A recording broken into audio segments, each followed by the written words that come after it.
বন্ধুরা, চলে এসেছি আরো একটি নতুন মুভি এক্সপ্লেনিং ভিডিও নিয়ে। আজ আমি এক্সপ্লেন করতে চলেছি ফার্স্ট কপি সিরিজের প্রথম সিজনটিকে। মুভির শুরুতেই আমরা আরিফ নামের একটি ছেলেকে দেখতে পাই, যে এই সময় পাইরেসি কিং হয়ে বসে রয়েছে। এই সময়টা ছিল 2005-এর। এখানে আরিফ বলে, চলো তোমাদেরকে আমি আমার কাহিনী বলি, আমি এখানে কিভাবে পৌঁছেছি।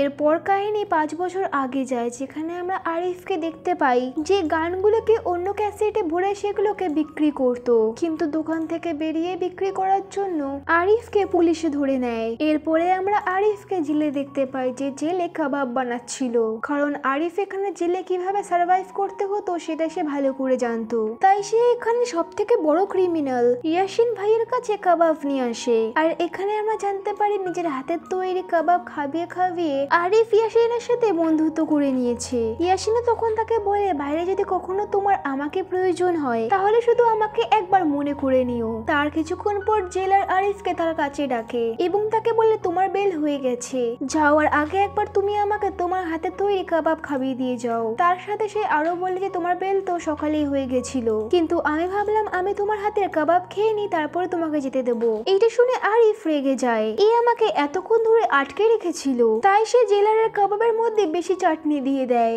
যার ফলে জেলারের পেট খারাপ হয়ে যায়। কিন্তু ততক্ষণে আরিফ জেল থেকে চলে গেছিল। এরপরে আরিফ বাড়িতে আসে এবং সেখানে আমরা জানতে পারি আরিফ বিবাহিত।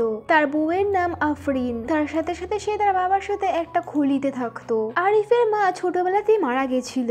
এখানে আফরিন আরিফকে অনেক বকাঝকা করে যে তুমি এরকম বাজে কাজ কেন করো, যার কারণে তোমাকে জেলে যেতে হয়। আরিফ তখন বলে, আমরা গরিব, তাই আমাদেরকে পয়সা কামানোর জন্য এরকম ছোটখাটো কাজ করতে হয়, আর আমি শুধু লোকেদেরকে এন্টারটেনমেন্ট পৌঁছাই, কোনো বাজে কাজ করি না। এরপরে আফরিন আরিফকে এখানে বলে, আজকে ফারজিন দিদি তাদের বাড়িতে খাবার জন্য রেখেছে, কারণ তুমি বাড়ি ফিরে এসেছো। তারপর তারা ফারজিনের বাড়িতে খাওয়া দাওয়া করতে আসে। আর এখানে আমরা ফারজিনের স্বামী নয়নকে দেখতে পারি, যে একটু অহংকারের মানুষ ছিল।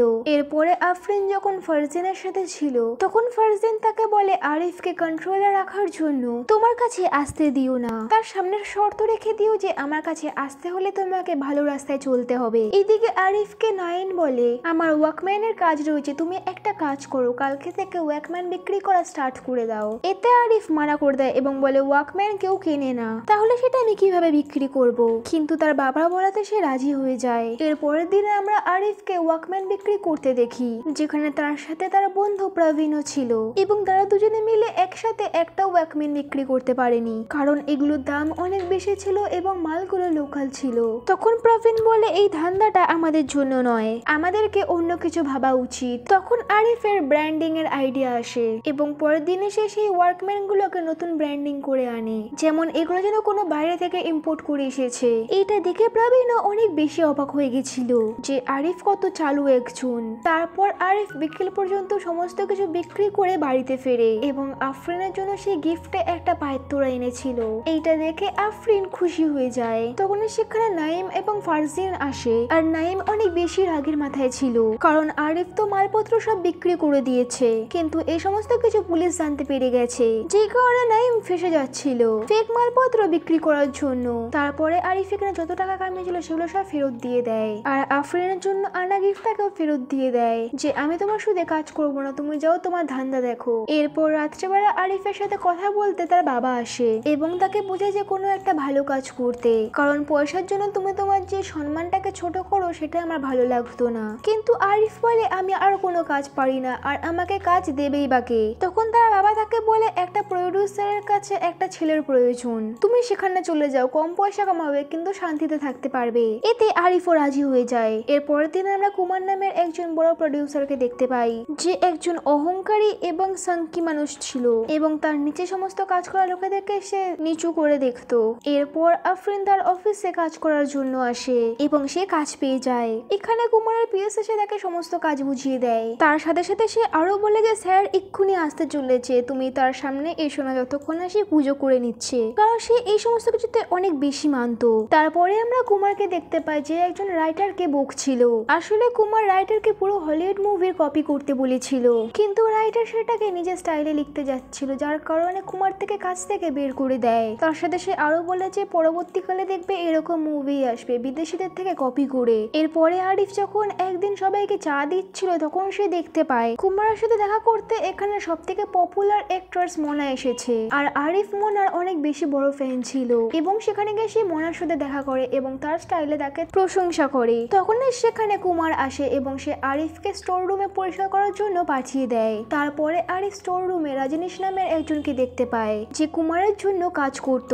সে বলে কুমারের যে সমস্ত ফিল্মগুলো আসতো সেগুলোকে থিয়েটারে পৌঁছানোর কাজ তারই। তার সাথে সে আরিফকে একটা প্রজেক্টরও দেখায় এবং বলে যে দেখো কত পুরনো প্রজেক্টর, কত অ্যান্টিক। কিন্তু কুমার এটাকে কাদারি করতো না। যতদিন কুমারের বাবা ছিল সেই সিনেমাকে একটা আর্ট মনে করত, কিন্তু কুমার এটাকে একটা জাস্ট ধান্দা বানিয়ে দিয়েছে। তারপর আরিফ বলে আমাকে এই সমস্ত কিছু পরিষ্কার করতে হবে। তখন রজনীশ বলে যে হ্যাঁ করে নাও, কিন্তু সামনে থাকা সেই আলমারিটাকে ধরবে না, তার মধ্যে পরের সপ্তাহে রিলিজ হওয়া ফিল্মগুলো রয়েছে। এইটা শুনে আরিফ কিছু ভাবতে লাগলো এবং মনে করলো এখানে তো খাজানা রয়েছে। তারপর যখন সে বাড়ির জন্য বাজার করতে আসে তখন সে দেখে বাজার করার মতো পয়সা তার কাছে নেই, তাই জন্য সে চুপচাপ সেখান থেকে ফেরত চলে আসে। তারপরে আরিফ প্রবীণের সাথে দেখা করে। তারপর তারা তাদের কাহিনী বলতে শুরু করে যে জীবন কত বেকার ভাবে চলছে, পয়সার জন্য আমাদের কিছু করতে হবে। এরপরে আমরা দেখতে পারি কুমারের সাথে দেখা করতে সুপারস্টার এজে আসে আর এখানে এরা নতুন ফিল্ম বানানোর জন্য কথা বলছিল। তখনই সেখানে আরিফ চা নিয়ে আসে এবং ভুল করে সেটা কুমারের পায়ে পড়ে যায়। এর কারণে কুমার অনেক বেশি রেগে যায় এবং সে আরিফকে দিয়ে তার জুতো পরিষ্কার করায়। আর বেচারা আরিফ কিছু বলতেই পারলো না। তারপর আরিফ অনেক বেশি কান্না করছিল, কারণ এভাবে অপমান তাকে কেউ কখনো করেনি। তারপরের দিন তো আরিফ আবার কাজে আসে, এভাবে তার দিন পার হয়ে যাচ্ছিল। কিন্তু আরিফ এই কাজের জন্য বিরক্ত হয়ে গেছিল, কারণ সে কিছু একটা বড় করতে চেয়েছিল। তারপর যখন সে এই মাসে স্যালারি পেয়েছিল তখন সে মনে করলো কুমারকে কোনো একটা ঝটকা দেওয়া উচিত। তারপর সে সেই স্টোর রুমে থাকা তার বাবার প্রজেক্টরটাকে সেটাকে ভাঙ্গারে গিয়ে বিক্রি করে আসে। তারপর সে কুমারের সাথে এসে দেখা করে এবং তাকে 500 টাকা দেয়। তখন কুমার তাকে জিজ্ঞাসা করে এটা কিসের জন্য। তখন আরিফ বলে তোমার বাবার যে প্রজেক্টরটা ছিল সেটাকে আমি বিক্রি করে দিয়েছি, এই পয়সাটা সেইটারই। এটা শুনে কুমার রেগে যায় এবং তাকে কাজ থেকে বের করে দেয়। তারপর আরিফ কুমারের অপমান করে সেখান থেকে চলে যায়, কারণ সে এই চাকরিটাকে করতে চাইছিল না। এইটা থেকে সাভানো অনেক বেশি অবাক হয়ে গেছিল, কারণ কুমারের সাথে এভাবে কথা কখনো কেউ বলেনি। এরপর আরিফ এখান থেকে সোজা সিনেমা হলে যায় টিকিট নেওয়ার জন্য, কারণ সে আফরিনকে মুভি দেখাতে চেয়েছিল। কিন্তু সেখানে এক সপ্তাহের জন্য পুরো মুভি হাউসফুল ছিল। তখন সেখানে আরিফ সত্যম নামের একজনের সাথে দেখা করে যে তো ইয়াসিন ভাইয়ের জন্য কাবাব নিয়ে আসতো এবং সে আরিফকে বলে যে তুমি এইভাবে কখনোই ফিল্ম দেখতে পারবে না, আমার কাছে অন্য ফিল্ম রয়েছে, দেবো কি? তারপর আরিফ সত্যমের কাছ থেকে পুরো ডিভিডি প্লেয়ার নিয়ে বাড়িতে চলে আসে। তারপর তারা মুভি দেখতে শুরু করে দেয়। যেহেতু মুভি বিদেশি ছিল তাই এখানে ইন্টিমেট সিনও ছিল। এইটা দেখে আরিফের বাবা সেখান থেকে পালিয়ে যায়। এটার সুযোগ পেয়ে আরিফ এবং আফরিন ইন্টিমেট হয়ে যায়, কারণ তারা কখনো সুযোগই পেত না। তারপর যখন আরিফ ঘুমাতে যাচ্ছিল তখন তার মাথায় আইডিয়া আসে আর সে ডিভিডি প্লেয়ারকে ফেরত দেওয়ার জন্য আবার সত্যমের কাছে আসে। আরিফও এখানে কোথায় কোথায় জিজ্ঞাসা করে একটা মুভিকে ডিভিডির মধ্যে ভরার জন্য কি কি করতে হবে। তখন সত্যম বলে একটা কম্পিউটারের প্রয়োজন হবে এবং একটা রিলের, যাতে ফিল্ম কপি হতে পারে। তখন আরিফ সত্যমকে বলে আমার 1 লাখ টাকার উধারির প্রয়োজন, ইয়াসিন ভাইয়ের নামে দিয়ে দাও। তখন সত্যমও রাজি হয়ে যায়। তারপরে আমরা দেখতে পারি আরিফ সেই টাকার দ্বারা একটা কম্পিউটার কিনে নিয়েছে আর এখন সে মুভিগুলোকে কপি করে বাড়ি বাড়িতে সিডি গুলো বিক্রি করার চেষ্টায় ছিল। এই কাজে সে প্রবীণকেও ডেকে নিয়েছে। তারপর আরিফ সেই ভাঙ্গালার কাছে সেই প্রজেক্টরটাকে আবার ফেরত নিতে এসেছে, কিন্তু ভাঙ্গারালা বলে যে সেই প্রজেক্টর এখন পর্যন্ত 10,000 টাকা দিতে হবে, কারণ তার দাম বেড়ে গিয়েছে। যেটা শুনে আরিফ অনেক বেশি অবাক হয়ে যায় আর এখন তার যেভাবে হোক সেই প্রজেক্টরটা প্রয়োজন ছিল এবং সে কাঁদতে কাঁদতে বলে যে মালিক এখন আমাকে পুলিশের কাছে পাঠিয়ে দেবে আর তার সাথে আমি তোমারও নাম নিয়ে নেব, তাহলে পুলিশও তোমাকে ধরে নিয়ে যাবে। এখানে পুলিশের নাম শোনা সত্ত্বেও লোকটি তাকে 1000 টাকায় প্রজেক্টরটা দিয়ে দেয়। এরপর আরিফ সোজা রজনীশের সাথে দেখা করতে আসে এবং তাকে 30,000 টাকা দেয় এবং এই টাকাটা দেখে রজনীশ অনেক বেশি অবাক হয়ে যায়। আর আরিফ বলে এটা অ্যাডভান্স আমাদের কাজ করে দেওয়ার জন্য, শুধু তোমাকে কুমারের ফিল্মগুলোকে আমাকে কপি করার জন্য দিতে হবে আর আমি তোমাকে মালামাল করে দেব। এইটা শুনে রজনীশও লোভে পড়ে হ্যাঁ করে দেয়। তারপরে আমরা কুমারকে দেখতে পাই যে তার 3 কোটি টাকার মুভিটাকে 7 কোটি টাকায় বিক্রি করছিল। এইভাবে কুমার অনেক লোকেদেরকে পাগল বানিয়ে রেখেছিল, যারা কুমারের কথায় এসে বাজে থেকে বাজে ফিল্মগুলোকে কিনে নিত।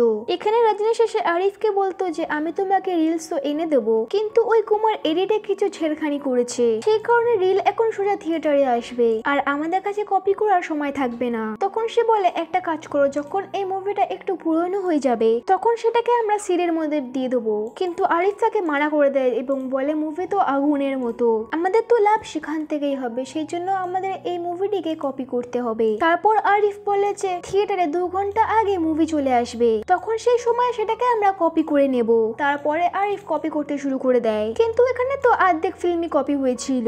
সেই জন্য আরিফ রাজনীশকে বলে যাও গিয়ে অর্ধেক মুভিটা চালাও, তারপরে বাকি মুভিটাকে আমি তোমাকে কপি করে পাঠিয়ে দেবো। তখন রজনীশও এটাই করে। তার কিছুক্ষণ পরে কুমারও সেখানে অডিয়েন্সের রিয়েকশন দেখার জন্য চলে আসে। এর ফলে রজনীশ ভয় পেতে শুরু করে যে আমরা যাতে ধরা না পড়ে যাই, কিন্তু আরিফ সময় বুঝে অন্য রিল এনে সেখানে দিয়ে দেয়। ফলে তারা এখানে মুভিটিকে কপিও করে নেয় এবং কেউ কিছু জানতেই পারেনি। এর পরের দিন প্রবীণ বলে তো এতে তো আমরা অনেক বেশি পয়সা কামাবো, কিন্তু আরিফ বলে এখন আমাকে এই ধান্দাতে রাজ করতে হবে, আমি পিছনে সরতে পারবো না। তারপরে আমরা মানি নামের একটি ছেলেকে দেখতে পারি যে তার বাবাকে বলছিল যে বাবা তুমি আজকে আমাকে মুভি দেখাবে বলছিলে না, সেই কারণে তুমি টিকিট নিয়ে আসবে। তারপর সে সেখানে মুভির টিকিট আনতে যায়, কিন্তু মুভি পুরো সপ্তাহের জন্য ফুল ছিল। অন্যদিকে আমরা আরিফকে দেখতে পাই যে সত্যিমের কাছে তার মুভির ফিল্মের কপি বিক্রি করতে এসেছিল এবং সে বলে এখন আমি পাবলিকদেরকে মুভি নতুন ধরনের দেখাবো, আর এখন কাউকে থিয়েটারের বাইরে লাইন লাগাতে হবে না। তারপর সে সত্যমকে সে সিডি স্লট দিয়ে দেয় বিক্রি করার জন্য। তারপর সত্যম প্রথম সিডিটা মানিকে বিক্রি করে। মানি নতুন মুভির নাম শুনে খুশি হয়ে যায়। তারপর মানি বাড়িতে এসে তার বাচ্চাদের সাথে মুভি দেখতে শুরু করে। মানির প্রতিবেশীরাও মুভি দেখার জন্য তার বাড়িতে চলে এসেছিল, যেখানে সবাই অনেক বেশি এনজয় করছিল। এখানে প্রবীণ মুভি ডিস্ট্রিবিউশনের জন্য সেটসের সাথে কথা বলতে এসেছিল, যে কিনা কাপড়ের ব্যবসা করতো। প্রবীণ তাকে পয়সা দিয়ে তার সাথে ডিল করে নেয় যে তাদের ট্রাকে করে সে সিডিকে অন্য রাজ্যে নিয়ে যাবে। একভাবে প্রবীণ এবং আরিফ মুভি পাইরেসির কাজগুলোকে ভালোভাবে চালিয়ে নিয়েছে। এরপরে আমরা আরিফের বাবাকে দেখতে পারি যে আফরিনকে বলছিল যে আরিফ এখন কি কাজ করছে, যে কারণে সবসময় ব্যস্ত থাকতো। আফরিন তখন তাকে বলে এইবার সে জেলে যাবে না, চিন্তা করো না। এইভাবে কিছু দিন পার হয়ে যায় আর আরিফের সিডির কাজ অনেক ভালোভাবে চলছিল।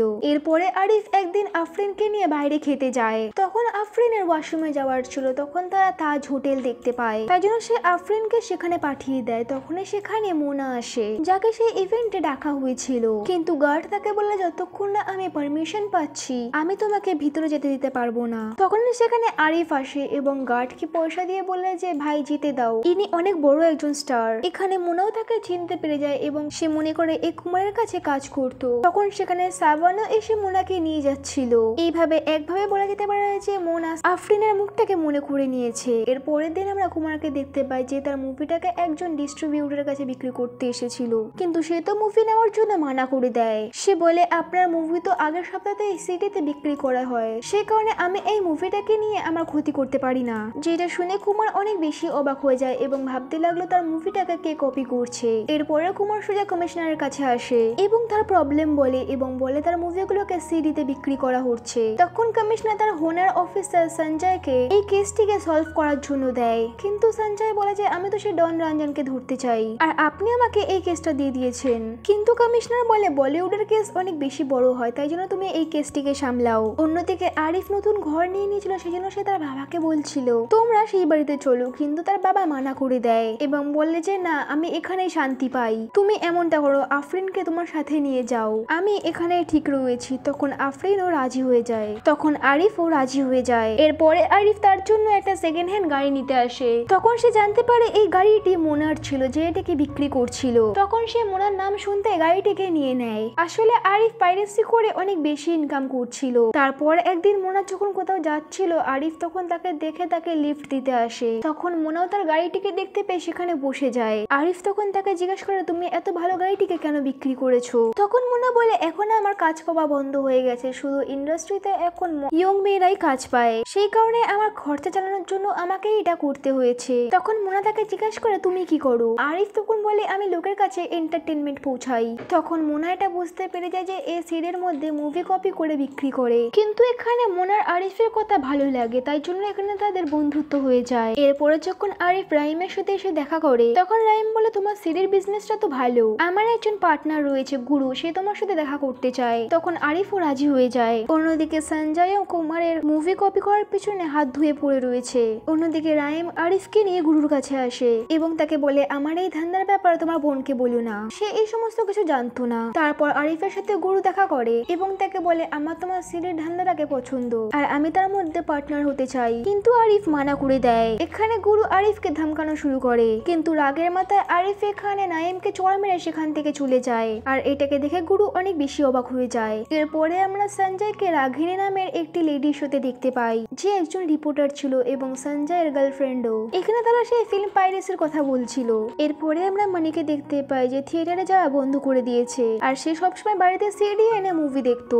অন্যদিকে থিয়েটারেও লুক আসা বন্ধ করে দিয়েছিল, যার কারণে মুভি বানানোর জন্য অনেক ক্ষতি হচ্ছিল। এরপরে কুমার এই সমস্ত কিছু দেখে আবার পুলিশের কাছে আসে এবং সঞ্জয়ের কাছে এসে বলে যে যেভাবে হোক তাদেরকে ধরো, আর নয়তো সমস্ত কিছু বরবাদ হয়ে যেতে পারে। এরপরে যখন আরিফ তার কাজ করছিল তখন তার কাছে মুনার ফোন আসে এবং সে আরিফকে দেখা করার জন্য ডাকে। তারপরে এখানে রজনীশ আসে এবং তারা কথা বলতে শুরু করে। এখানে রজনীশ বলে যে তোমাদের জন্য এখন না আমার দরকারি জিনিসগুলো পূরণ হচ্ছে, না তো সেই কুমার শুধু আমার রক্ত চুষে খেত, কাজ করে নিত কিন্তু পয়সা দিত না।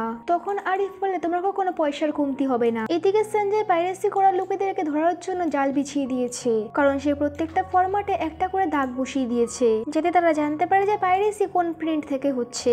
তারপর কিছুদিন তদন্ত করার পর সঞ্জয় রজনীশের নাম পায়, যে কুমারের ফিল্মগুলোকে থিয়েটার পর্যন্ত পৌঁছাতো। এরপরে আরিফ, রজনীশ এবং প্রবীণ বাইরে ঘুরছিল, তখন পুলিশ এসে রজনীশকে তুলে নিয়ে চলে যায় মুভিতে কপি করার অপরাধে। এইটা দেখে প্রবীণ আরিফকে আটকে দেয় এবং বলে আমরা রজনীশকে পরে বাঁচিয়ে নেব, এখন তুমি পুলিশের সামনে এসো না। এরপরের দিন আরিফ রজনীশের সাথে জেলে দেখা করতে আসে। তখন রজনীশ বলে যে তারা আমাকে অনেক বেশি মারধর করেছে, কিন্তু চিন্তা করো না, আমি কারোর নাম নিইনি, শুধু তুমি আমার পরিবারের খেয়াল রেখো। অন্যদিকে মানির বউ তার উপর চিল্লাচ্ছিল, কারণ এখন রজনীশে ধরা পড়া যাওয়ার জন্য পাইরেসির কাজ বন্ধ হয়ে গেছে আর এখন তারা মুভি দেখতে পাচ্ছে না। অন্যদিকে আফরিন আরিফকে বলছিল তুমি আজকাল আমাকে টাইম দিচ্ছ না, জানি না কি তোমার সমস্যা রয়েছে। তখন আরিফের কাছে মোনার মেসেজ আসে এবং সে বলে আজকে 7টার সময় দেখা করতে। তখন আরিফ বাহানা দিয়ে সেখান থেকে যেতে লাগলো এবং আফরিন আরিফকে বলে আজকে বাবার জন্মদিন, তাই 9টার সময় সেখানে পৌঁছে যেও। তখন আরিফও রাজি হয়ে যায়। তারপর আরিফ তার অফিসে আসে এবং প্রবীণকে বলে এখন আমাদেরকে অন্য একজনকে ধরতে হবে যে আমাদের মুভিটিকে কপি করে নিয়ে দিতে পারবে।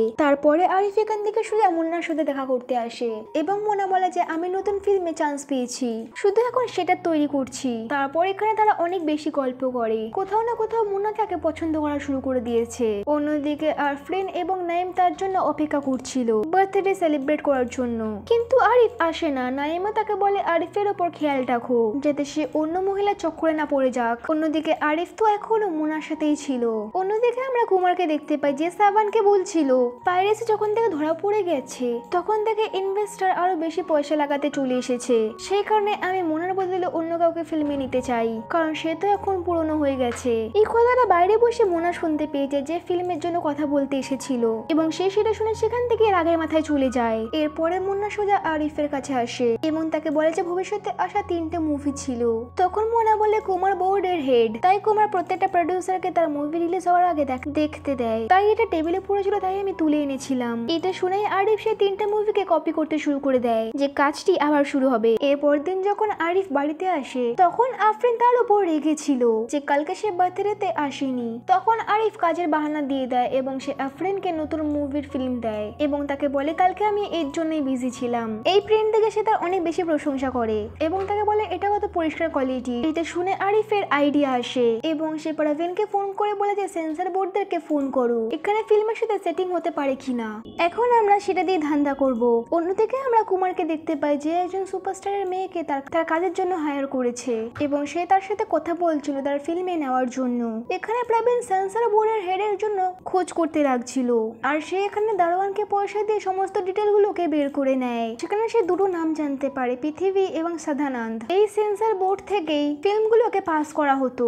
অন্যদিকে আমরা সঞ্জয়ের মাকে দেখতে পাই যার মা তাকে সমস্ত কথা বলছিল। তারপর হঠাৎ করে সে অজ্ঞান হয়ে যায়, তখন সেখানে ডক্টর আসে এবং তার চেক আপ করে বলে যে কোনো বড় ব্যাপার না, মা বাড়িতে একা থাকে সেই কারণে এরকম হয়েছে, তুমি তাকে একটা টিভি এনে দাও তাহলে সে দেখবে তো বোর হবে না। তারপরে আমরা গুরুকে দেখতে পারি যার সাথে নাইম দেখা করার জন্য এসেছে এবং গুরু তাকে বলে তোমার শালা আমাকে মানা করে ভালো করেনি এবং তাকে বলে শালার ওপর নজর রাখো আর আজ থেকে সিডির ধান্দায় তুমি আমার পার্টনার, যেখানে নাইমও রাজি হয়ে যায়। এরপরে নাইম পৃথিবী এবং সাদানন্দ দেখা করার জন্য ডাকে একজন প্রডিউসার সেজে এবং সে তাকে কথার জালে ফাঁসাতে থাকে। তাকে বলে আমি তোমাকে যত খুশি টাকা দিতে পারি, শুধু নতুন যে ফিল্মগুলোকে আসবে সেগুলো আমাদেরকে দিতে হবে। তখন দাম শুনে তারা রাজি হয়ে যায় কারণ আরিফ অনেক টাকা দেওয়ার জন্য রাজি হয়ে গেছিল। তারপর এখানে তাদের ডিল হয়ে যায়। তারপর আরিফ ভালো প্রিন্টে মুভিগুলোকে কপি করতে শুরু করে দিয়েছে। তারপরে আবার পাইরেসির ধান্দা চালু হয়ে গেছিল যেখানে আরিফ এবং প্রবীণ মিলে অনেক বেশি টাকা কামায়। তারপর আরিফ একটা দোকানে তার সিডি দেখতে যায়, সেখানে গিয়ে সে জানতে জানতে পারে তার কপি করা মুভিগুলোকে লোকেরা আরো কপি করছে, যেটাকে দেখে আরিফ খুশি হয়ে যায় যে সে এখন এই খেলার রাজা হয়ে গেছে। অন্যদিকে আমরা কুমারকে দেখতে পাই যে সে অ্যাক্টরসকে ইন্টিমেটেড সিন করাচ্ছিল। তখন সেখানে মোনা আসে এবং তাকে ফিল্মে না নেওয়ার জন্য কুমারকে অনেক বেশি কথা শোনায়। এখানে সঞ্জয় জানতে পারে পাইরেসি কিং আবার ফেরত চলে এসেছে এবং সে সমস্ত পুলিশ অফিসারকে বলে যে এই সিডি গুলোকে যারা যারা বিক্রি করছে সবাইকে ধরো, আর যদি কেউ কিনতে হয়েও দেখা যায় তাকেও ধরে নাও। তারপর পুলিশ অফিসাররাও অ্যাক্টিভ হয়ে যায়। তারপর একদিন যখন সিডিটাকে কিনে নিয়ে যাচ্ছিল তখন তাকে পুলিশ অফিসাররা ধরে নেয়। তখন পুলিশ অফিসাররা তাকে ধরতে যাচ্ছিল, তখন পুলিশদেরকে সে টাকা খাওয়াবে কোনো রকম ভাবে পালিয়ে বেঁচে যায়। অন্যদিকে পুলিশের কথা শুনে আরিফ এবং তার সাথে লোকেরা অনেক চিন্তিত হয়ে যায়, এখন কিভাবে আমাদের সিডিটা বিক্রি হবে। তখন আরিফ বলে আমি ভাবছি কিছুটা সময় দাও। তারপর আরিফ যখন বাড়িতে আসে তখন সে দেখে আফরিন টিফিন তৈরি করছে। আসলে নাইম আফরিনের উপর রাগ করে ফারজিনের সাথে আফরিনের দেখা করা বন্ধ করে দিয়েছে, সেই কারণে আফরিন লুকিয়ে ফারজিনের জন্য বিরিয়ানি পাঠাচ্ছিল। সেটা দেখে আরিফ অনেক বেশি অবাক হয়ে যায়, সেই কারণে সে সেই পাওয়ালাদেরকে নিজের ডিস্ট্রিবিউশন পার্টনার বানানোর জন্য বলে যাতে পুলিশ অফিসাররা কিছু জানতে না পারুক এবং বাড়ি বাড়িতে মুভির সিডি গুলো পৌঁছে যাক।